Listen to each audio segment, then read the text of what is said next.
This is Trend Following Radio, where great thinking comes alive. Nobel Prize winners, legendary traders, best-selling authors, and the pros that know what drive us irrational human beings. I am your host, MICHAEL COVEL. Not filtered, raw, honest. That's my passion.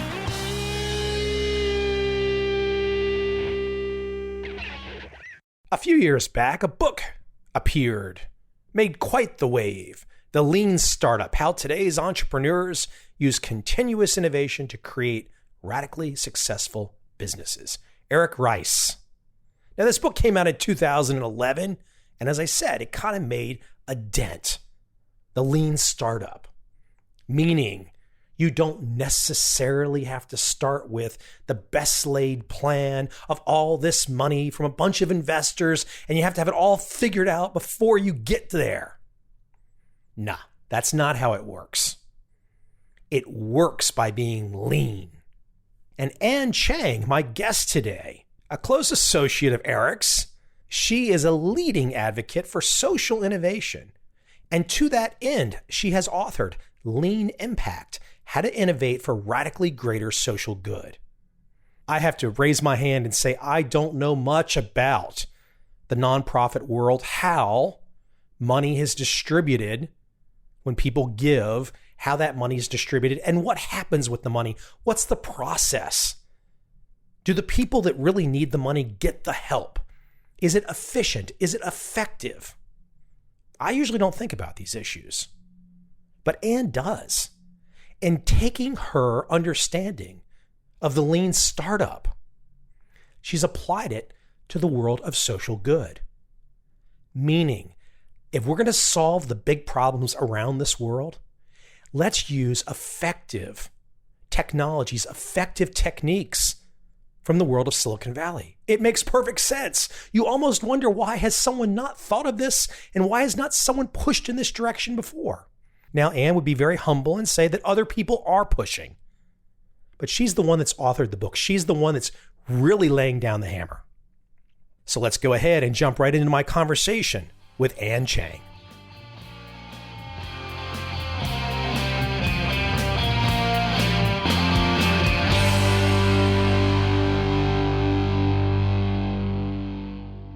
Uncertainty. What a great word, especially for your career. And it's a funny word too, because we all know it. We kind of know what it means, but most people really don't think about their future as being uncertain. They don't think about their business opportunities as being uncertain. And it's a really interesting word. When you hear the word uncertainty, what do you think? I love uncertainty. I mean, it's what makes life interesting, right? If we knew exactly what was going to happen, what would be the fun of it? Speak to, for example, you come from a Silicon Valley mindset, all this great experience with all these great companies that everyone knows by name. And what we don't often think about is that these companies don't start off with the golden goose. They go down this path, this process to navigate uncertainty, to try and get to the end goal that might look great in the headlines, but it doesn't start that way, does it? No, it doesn't. And when Eric wrote the book, The Lean Startup, he really addressed this issue of coming from the Silicon Valley tech world, that startup companies work in conditions of extreme uncertainty. Tech companies are usually trying to build things that no one's ever done before, at least not successfully.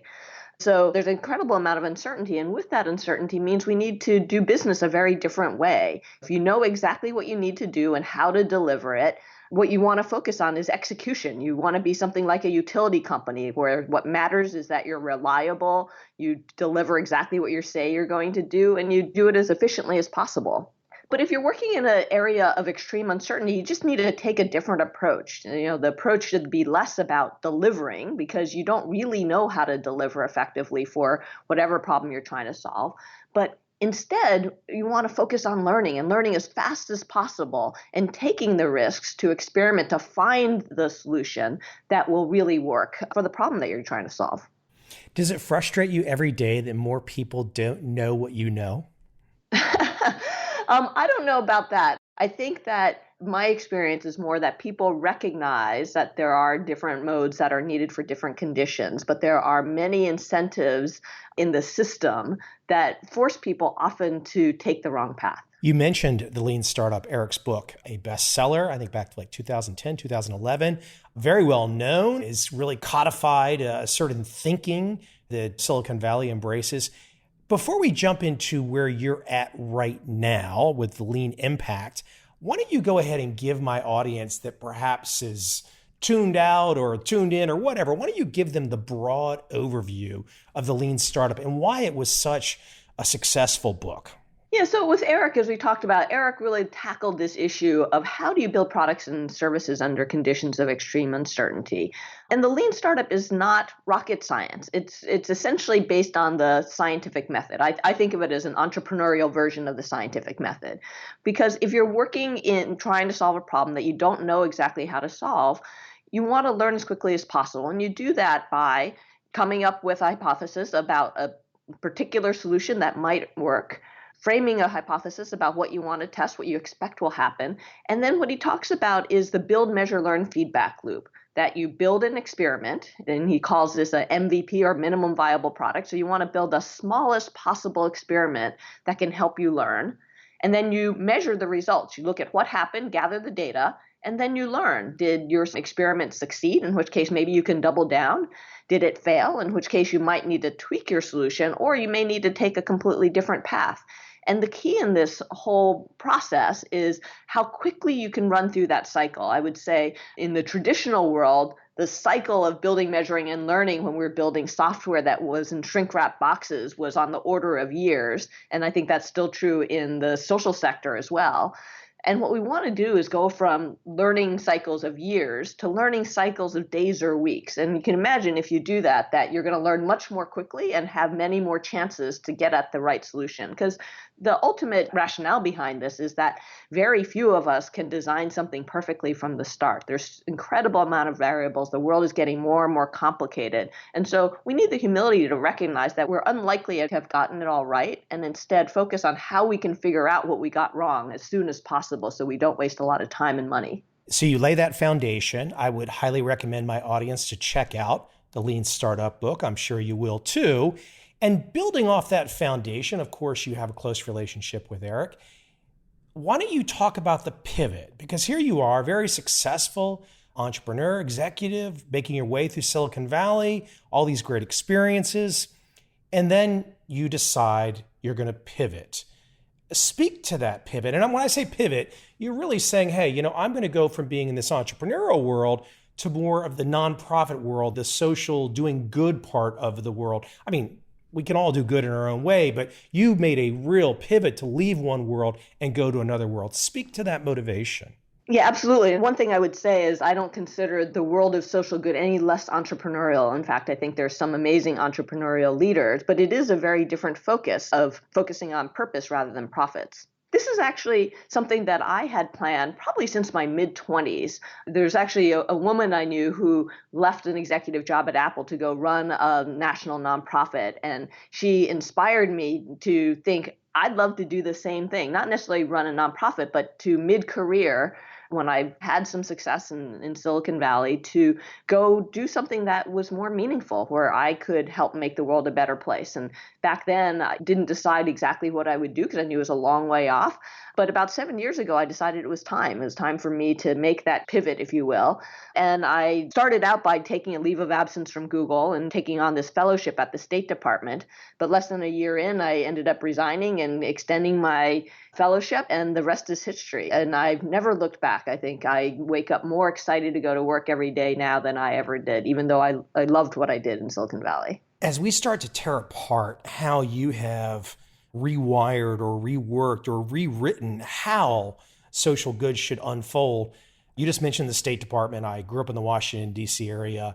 If people don't really know how government works, bureaucracy is a very true word. And it's a very different mindset, whether it's nonprofit or government, very different mindset than Silicon Valley. People don't operate in the same way. There's different constraints, different motivations. So here you are, you say, gosh, I've got this great experience with the Lean Startup, all these great insights. And then you start to get inside the world of doing good, the social good, and it just doesn't operate very well, does it?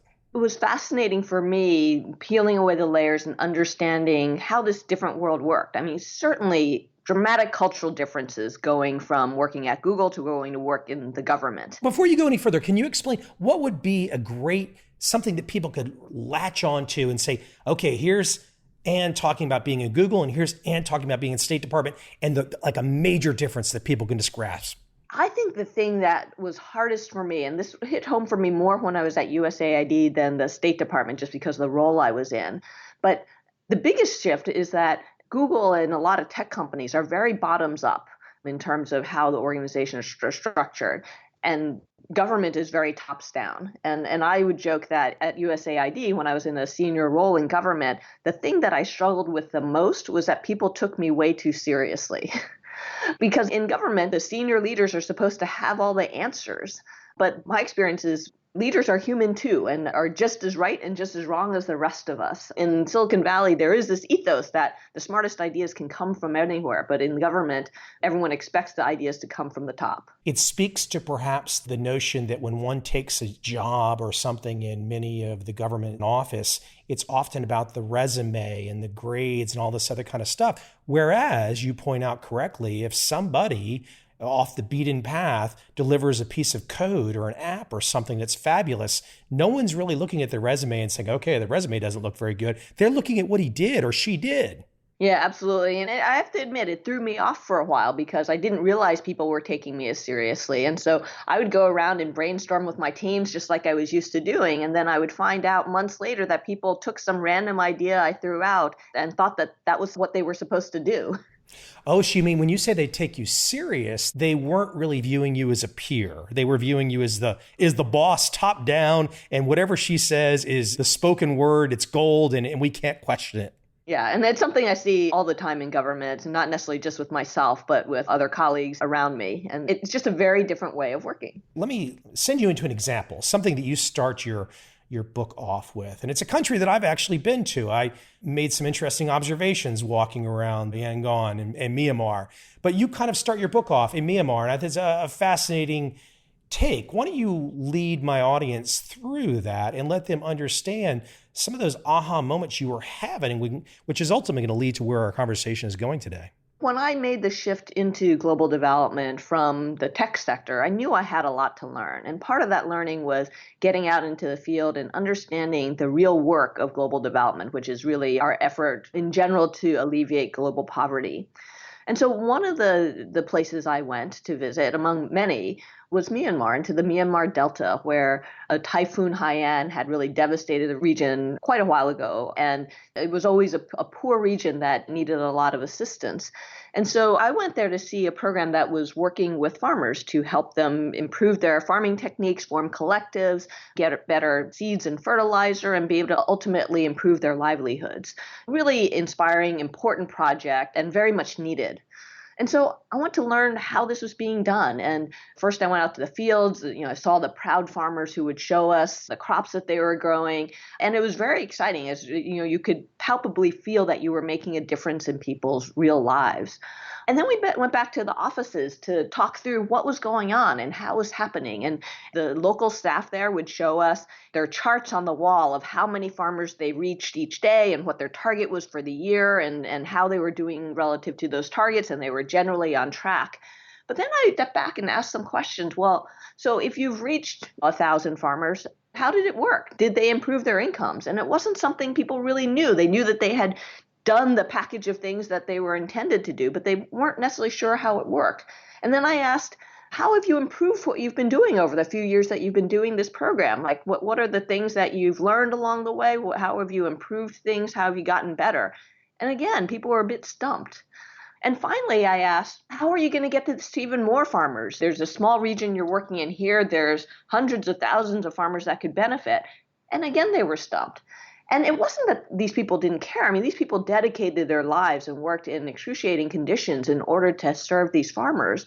But what they were doing is executing a program, a grant-based program that was funded by a funder. And the agreement was essentially designed up front, usually by staff at headquarters, to say these are exactly the things we're going to do for this long, for this many people. And the people on the field were essentially expected to execute on that.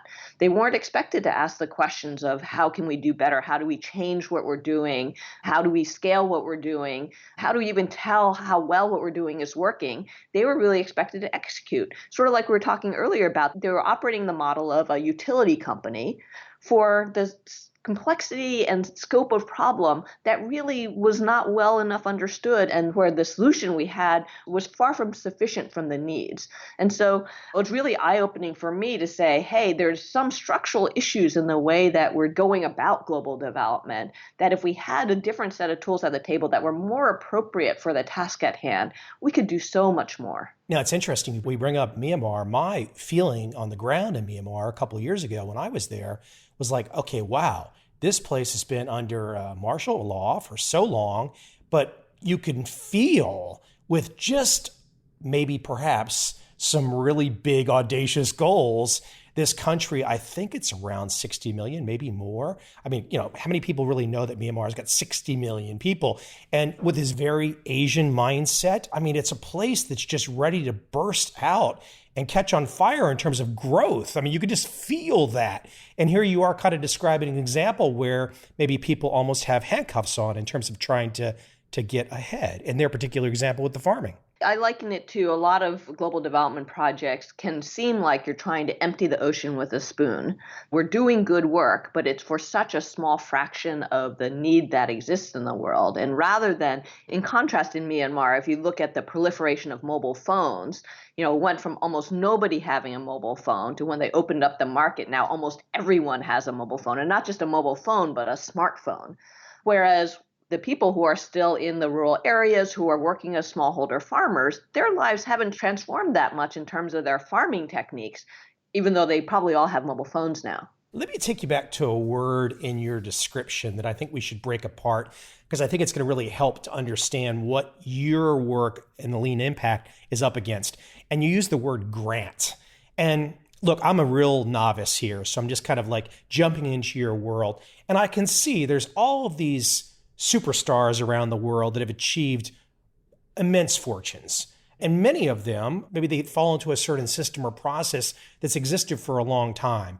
A grant, for example, being one of them.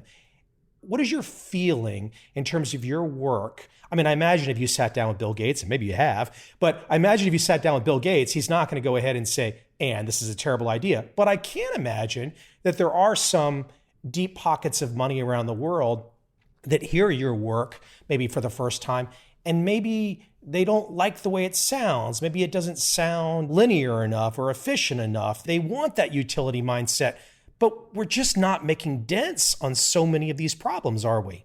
I think that's a great question. It goes to the crux of the biggest challenge in using innovation techniques such as a lean startup in the world of social good. And that's the nature of funding, that traditionally funding in the form of grants is incredibly restrictive, that you're expected to have a plan laid out in detail in advance, and then you're expected to execute on that plan very faithfully.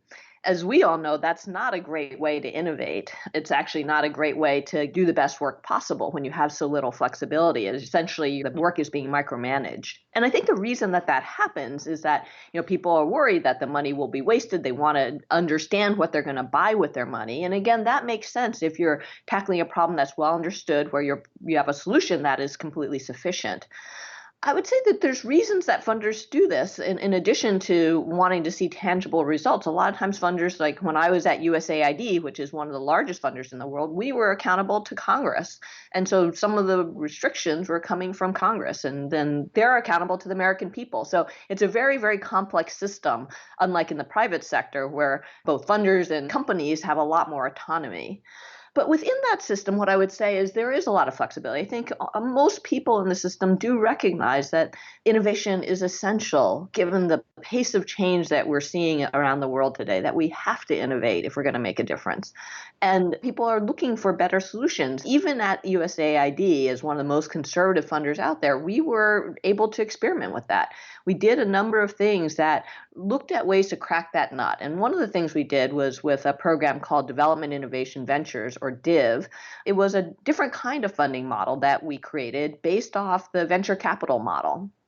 And so instead of giving out one large grant to one large organization that would execute on one program, what we did was we gave out lots of smaller grants where we could take a lot more risk because they were much smaller grants to test out better solutions to the problems that we cared about. And then we would give them some latitude, but the ones that succeeded, we would then double down and give them a larger grant. And what we found is that by giving much smaller grants, we were able to take more risk and we could justify that risk because it wasn't a lot of money that we were spending in that.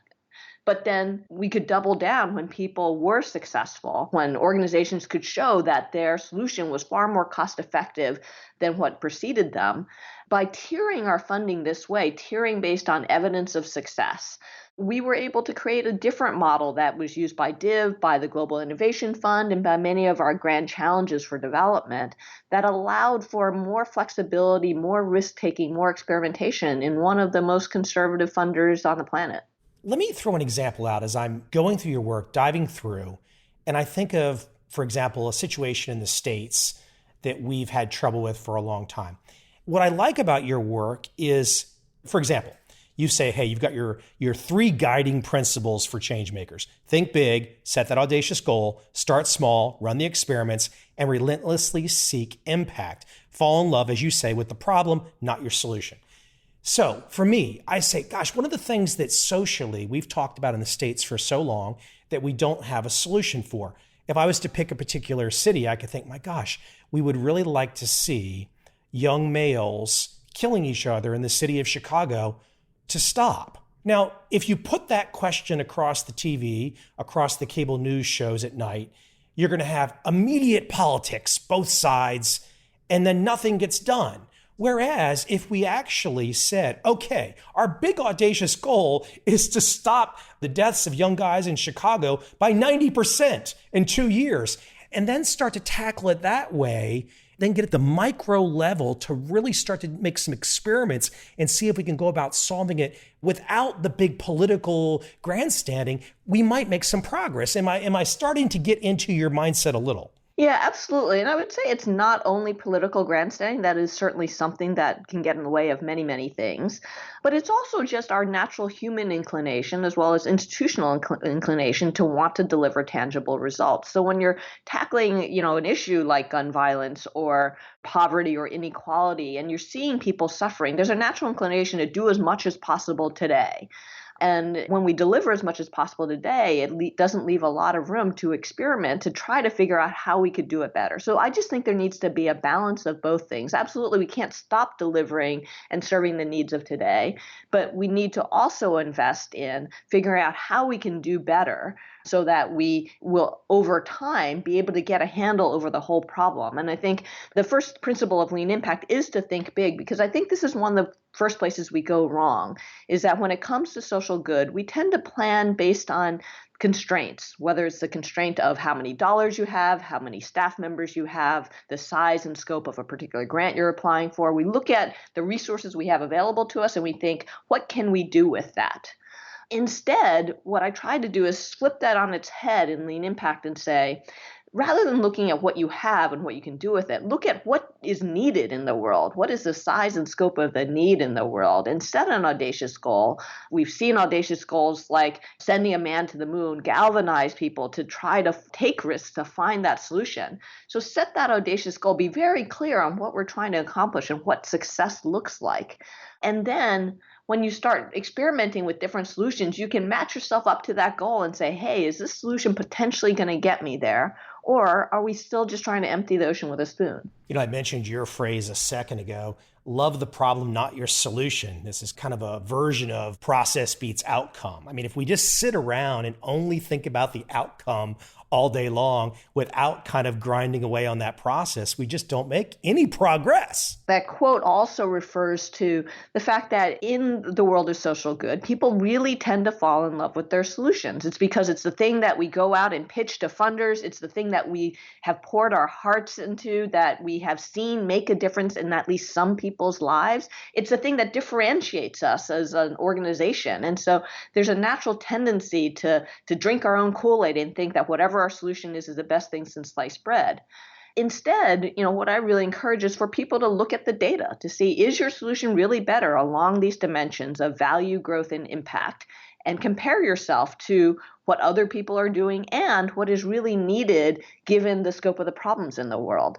And sometimes that means letting go of a particular sexy technology that sounds good, but may not be working as well as something else. It may mean letting go of a program that you personally feel attached to. It may mean letting go of the role of your organization. Maybe you should merge your organization with another, or maybe you should take on a solution that another organization came up with because their solution happens to be working better. It's a very different dynamic than in the corporate world where we're just competing with each other, because in theory, even if there's a bunch of different organizations working on a particular social problem, we all have the same goal at the end of the day. I'm not trying to get you to give me a particular name, but I'm curious, have there been any debates, kind of in-person debates, where prominent folks have seen your work, had conversations with you, and they don't see the light, so to speak? They want to keep to the system they've already got. With any kind of new approach, you're going to have the early adopters, which tend to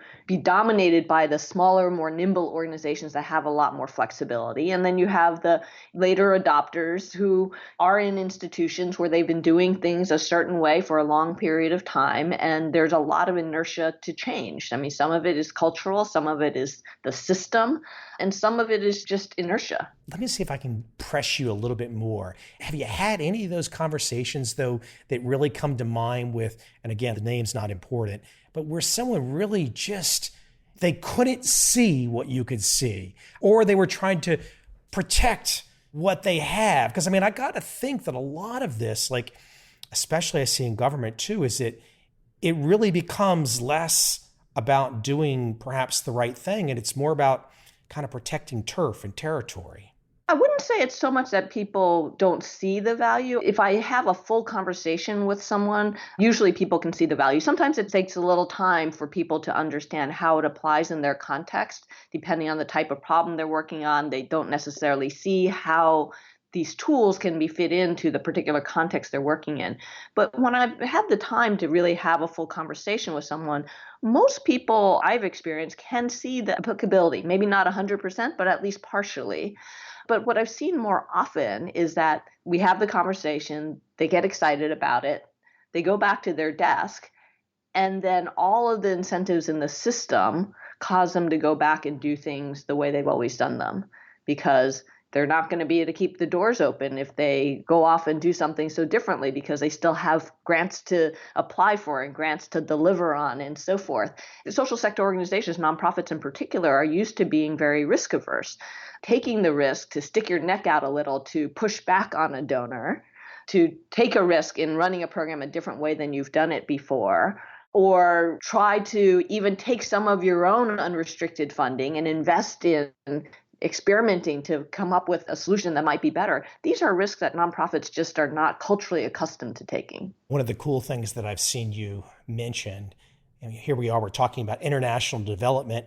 You come from the world of software development. These seem like on the surface, I mean, to the average person, my gosh, there's nothing in common here. But you would see those commonalities after being in both worlds, would you not? Absolutely. I mean, I think there's a lot of things. I mean, there's a lot of things that are different, but there's a lot of things that are similar as well. I think the nature of uncertainty that we started out with is very similar. Building software apps and services that have never existed before, there's a lot of uncertainty. There's a lot of uncertainty in global development because we're trying to solve problems that are longstanding and intractable that have never been successfully tackled before. We also, in both worlds, live in very dynamic worlds. In the software world, the context is very dynamic because it's such a competitive environment that, whatever you have today that's a great solution is already obsolete next year. In the global development space, we work in very dynamic environments because the world is changing so fast and the dynamics of each country are changing so quickly. And one country that's stable one day could be unstable the next day. And so we also have to be able to be very agile to respond to those kinds of uncertainty. The third thing that's in common is that the market size, if you will, is huge. You see companies like Google and Facebook reaching billion plus people. Global development, we look at about 1 billion people who are still living in extreme poverty around the world. So the size and scope of these issues is very similar. That said, I think the tools and institutions are very different. And so there's something I think we can learn in both directions, I would say. The global development space, I think, can learn from the ambition and the agility that exists in Silicon Valley. And Silicon Valley, I think, can learn from some of the moral compass and understanding of long-term sustainability that the global development organizations have really championed. You mentioned Google a second ago, and I think it might be worthy of a side tangent to mention something about Google. I'm old enough to remember when my first website went up in 1996, I was dealing with Alta Vista, InfoSeek, Excite, Yahoo. There was no Google. And I think people forget this, that, as an agile upstart, not the first search engine by any stretch of the imagination, Google had to apply these types of techniques and thinking to get to where they are today, because they didn't start in pole position. They weren't there. They weren't the leader. This is one of the big misunderstandings of innovation that I've encountered, especially when you move out of Silicon Valley and people get very starry-eyed about the idea of innovation in Silicon Valley because they see these products and services coming out that are changing all of our lives. And they forget that a lot of what we call innovation is not the sexy somebody came up with a brilliant idea that no one thought of before, but that the core of innovation is about the blood, sweat, and tears that goes into taking a germ of a good idea that someone else may have had and tried and failed on, and testing and iterating and improving on that idea, adding to the feature set, improving the algorithms, improving the user interface to make a product much better. And that's exactly what Google did. Google didn't invent search. We often do forget that because they're so successful and dominant now. But they didn't invent search. What they did is they took search and made it so much better than their competitors. And the same thing is true for Facebook. They didn't invent social networking. If you remember Friendster and MySpace and all of those things before, but they made it much, much, much better. And I would like to see us bring that same ambition and drive for continuous improvement and for revolutionizing some of the spaces that we work in when it comes to social challenges as well. You mentioned innovation, the blood, sweat, and tears, the process. I think what people often get confused with is the other side, the invention. They hear invention, they hear innovation. They don't really separate the two. The invention is just the final product. I mean, maybe the 1% pull that off. You say, hey, Steve Jobs is the only person that I saw that maybe got it right. But my gosh, I'm again old enough to know that Steve Jobs had a lot of ups and downs over 15 plus years before the iPod hit it big. Yeah? Yeah, I mean, even Steve Jobs didn't get it right all the time, but he did it more often than most. Yeah, for sure. In the book, I quote Edison, who said that genius is 1% inspiration and 99% perspiration. And I think of that 1% as the idea, the invention, if you will. But the 99% is really what makes up innovation. And really what the book is about is if you have that idea or somebody else has that idea, how do you actually take it and shape it and improve it and make it practical and build business models around it so that it can really have a huge effect in the world? And if I could maybe give a brief story. I was going to ask you for a great example to tie all of this together. Yeah, it reminds me when we're talking about the difference between invention and innovation. There's a 700-year-old invention that has been proven to improve productivity and learning potential that 2.5 billion people still don't have access today. And that's eyeglasses. So we're not talking about like inventing some whiz-bang new cutting-edge thing. This is a long-standing technology, but yet people don't have access to it. And so while we're trying to come up with all these new whiz-bang things, we need to pay a little attention to the things that do exist and can make a difference and people aren't just getting. And so there's a social enterprise called Vision Spring that decided to tackle this problem. And they went about it as a normal nonprofit would. They picked a couple countries, in their case, El Salvador and India, and they decided to start going out, and they set up a number of people they called vision entrepreneurs to go out to rural areas, to low-income areas, and sell low-cost eyeglasses to try to provide this benefit to people. And they came back with amazing stories of people who couldn't see before, who could see, who couldn't work before, who could now work again, kids who couldn't learn and now could learn. And it was very inspiring. And it's what any nonprofit would think of as a huge success. We're making a big difference in these people's lives. But then they recognized that they were losing money for each person that they were reaching, and they would never be able to scale very much because of that. And so they pivoted. Their first pivoted was they ended up going to a hub and spoke model where they set up vision centers in more urban areas and took the profits from wealthier customers to cross-subsidize outreach to rural areas. And this way they became financially sustainable. So that's a huge success, much further than most nonprofits get.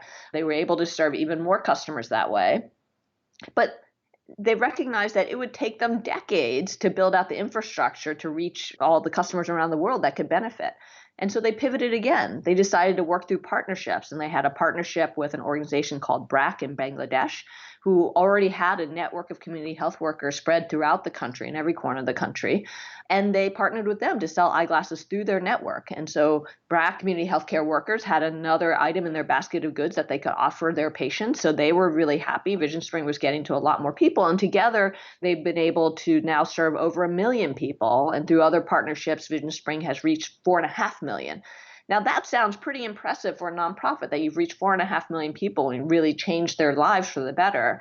But again, Vision Spring kept their eyes on that big goal of 2.5 billion and said, hey, we're still nowhere close to the 2.5 billion. And so their latest pivot was that they set up a public-private partnership called the Alliance that brings together eyeglass manufacturers, governments, and nonprofits to collectively look at the market failures and policy failures that are keeping people from getting access to eyeglasses.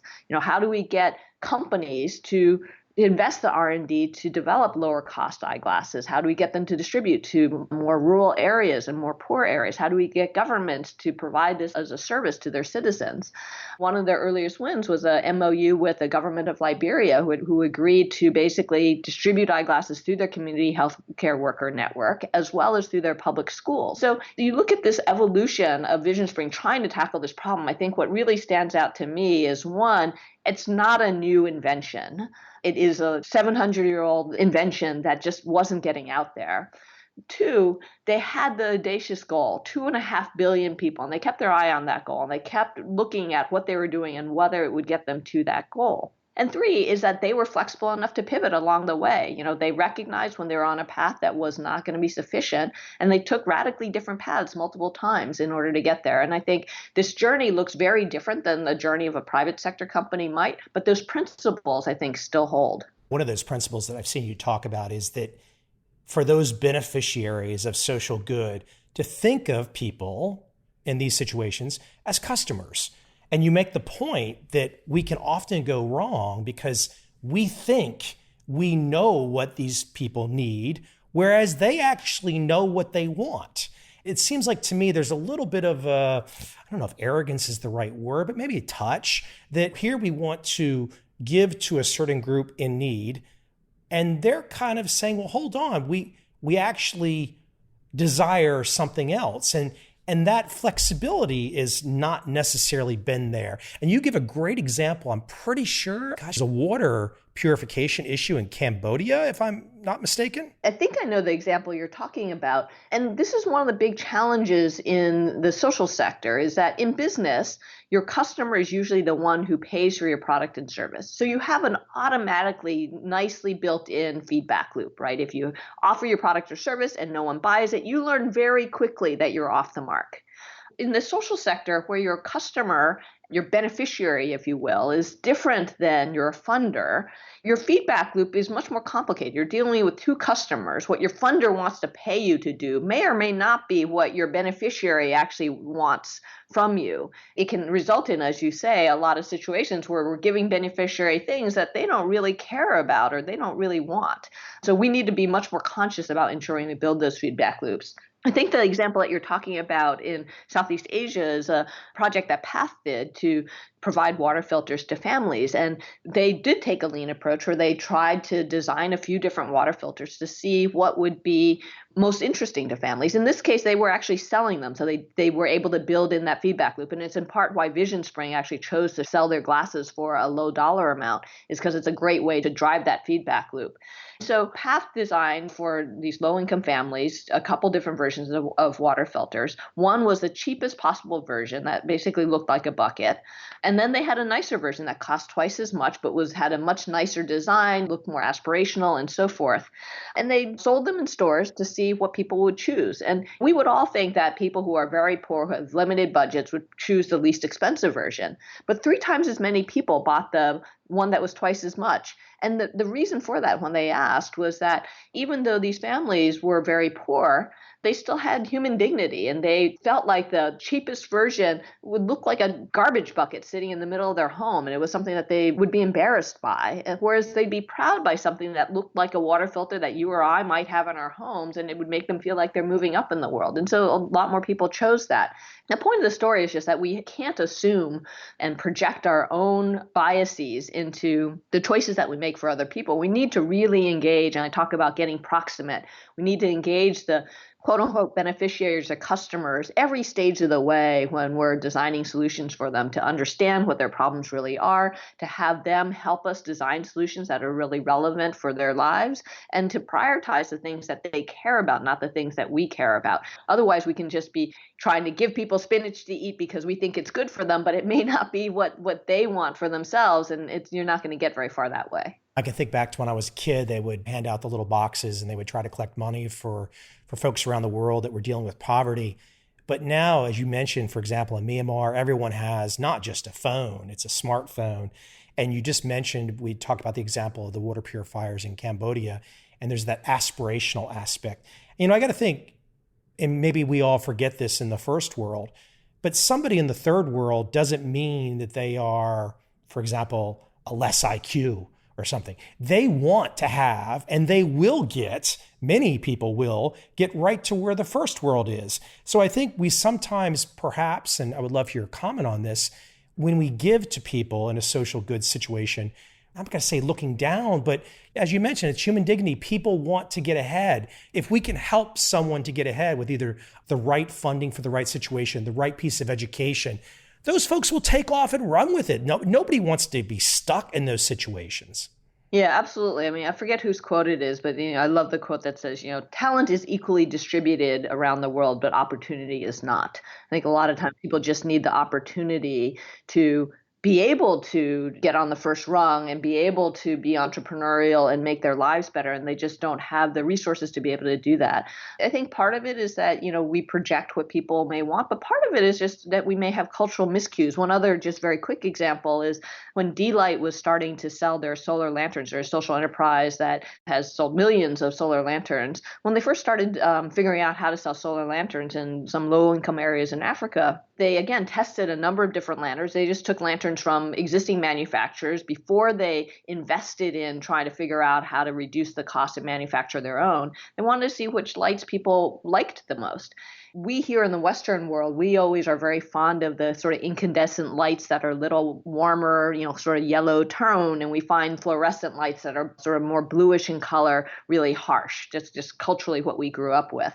But what they found is that in some of these low-income countries, that people much preferred the bluer light because the yellower light that was warmer reminded them of kerosene. And so it would sort of harken back to their sense of struggle, whereas the more bluish lights were what they saw in the towns and cities. And so it was much more aspirational to them. And that was what people would prefer. And so a lot of it is just context, whether it's our projections on people or just our own preferences ourselves, that just may or may not be the same as the people that we're trying to work with. As you spread the message, as many companies around the world go down this path of using the lean startup process, lean impact, as you say, is there a way to sneak in backdoor to people's phones around the world to where they can have the insights from these, all your wisdom? Because I think, my gosh, we can help everybody too, but I got to think that everybody around the world is much better off if they understand where Eric has gone, where your work has gone. If people get this process, essentially what you would call the venture capital process, this experiment and iteration process, the uncertainty process, how to deal with uncertainty. If more and more people around the world, regardless of the position they're in, regardless of the country they're in, if they can believe in these principles, my gosh, that's probably the number one way that anyone can turn their life around. I certainly believe it's not the answer to all problems, but it is a path that can help us figure out most things much more efficiently and by wasting less time and money than we do today. And at the end of the day, what I would say is companies are set up with a requirement to maximize shareholder value and maximize profits. It's been very natural for companies to adopt these kinds of tools way beyond Silicon Valley because they have real pressures to maximize their profits. If there's one thing I would say in the world of social good is that I would like to see a shift from the idea that we want to do some good, whether it's we're doing some good with the money we're donating, with the impact investments we're making, the way we're volunteering our time, with the things our nonprofit organizations are doing, with the things our double or triple bottom line companies are doing. I feel like there's too much emphasis on doing some good, and we pat ourselves on the back because we're doing some good, but that we should shift our mindset to maximizing the impact and scale of our work in the same way that companies are required to maximize their profits. And if we think about maximizing the impact we have, I think then we adopt a different mindset where these tools become very natural as a way to get there. To get back to my example of Chicago, if the best and the brightest in America sat down and said, for example, if we were to use some of the tools and thought processes that you, Eric, have written about, how could we not solve the example that I put forward? How could that not be solved in short order? I sure think it could be. That's a whole nother debate, though, as to why on a lot of these issues we can't get the focus. But I just think that when people come together to solve any of these audacious goals, I mean, we've seen it in the past, something like polio. I mean, it can happen. Yeah, I do think that certainly there's many, many other factors at play with some of those challenges that we face around the world. But I think one thing that we do have in our capabilities to get right is to think big, just be more audacious and be more clear what success looks like, and then start small and test and experiment and take some risks to find the best path there, and then just relentlessly continue to have at it until we get to that audacious goal. The book, Lean Impact, How to Innovate for Radically Greater Social Good. Ann, thank you for taking some time today. I know it's your first book, right? It is. So it's a big day. You know, this is the launch day. You've got a full plate ahead of you. So I appreciate you taking some time today. Hey, is there a best website we can send people to? Absolutely. You can learn more at the book website at www.leanimpact.org. Ann, thank you for taking some time today. Thanks so much for having me.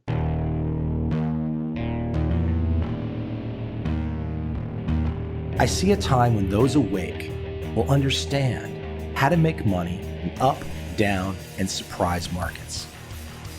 Whether new trader or experienced, college student or financial advisor, protecting against a crash or just trying to make a lot of money, trend following offers everyone an answer in uncertain times. To get started immediately, send me an email, michael@covel.com. I will send you the right trend following steps to take along with my free video. But if you want to buy and hold, trust the government and trust Wall Street, this is absolutely not for you.